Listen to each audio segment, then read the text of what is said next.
नमस्कार जय माँ मंगला। चलतु देखा आज मोर लंच मेन्यू रे कौन अच्छी।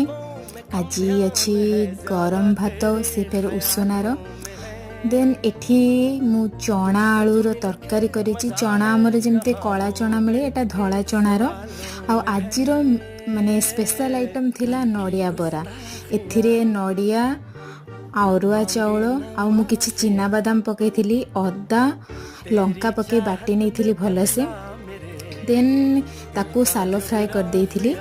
ता सहित रही काकुड़ी गाजर सलाड बस लुण पकई नॉर्मल सलाड करची। आ मेन आइटम होची हमर कांदिया चकड़ा। एबे तो मिली जाउची मार्केट रे। आ एटा टिके मिठा थिला पूरा खट्टा नथिला ता थे रसुण लंकार पाग करे देले। आउ साइड रे किछि थाउ कि न थाउ भात तो ऑटोमेटिक ही उठे जीव।